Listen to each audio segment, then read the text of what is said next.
sense that I got that he would be my forever home was, well, one, he accepted me in the middle of the night.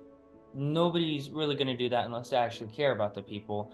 And then I had this sort of gut feeling that he really will care and he'll do his best to help.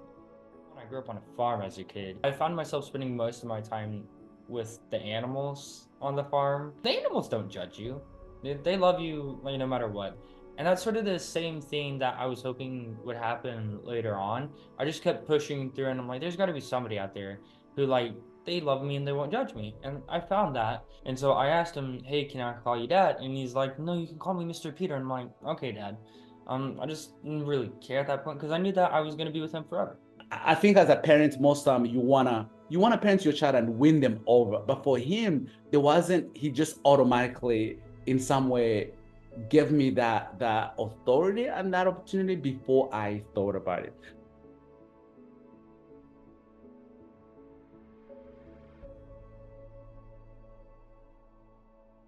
When the social worker said, "Hey,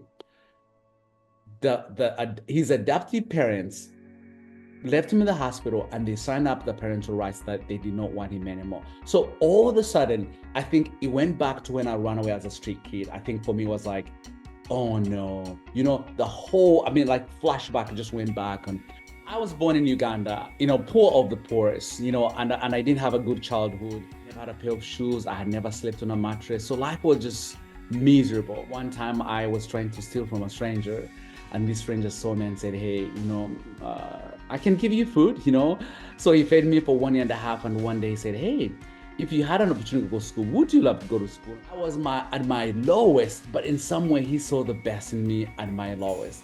And for me, I wanted to be that person that can inspire others and give hope. So for me, him seeing me in that way, like saying, hey, you're my family, you're my history, that's where I'm gonna focus. I was unwanted, as I said, or unloved, but to have a kid really see the best in you and say, you know what, it's you I have, so I'm gonna focus on you. I think as a parent, he might think that I help him, but I feel like he helped me heal and be a better person. He was my first child to adopt. So in some way, like the first time where I feel I can be a dad. There was that moment in our life where we both felt like nobody loved us or understood us, that we wouldn't find our forever home. And we found it within each other. So that's something that I'm able to sort of be more familiar with him about.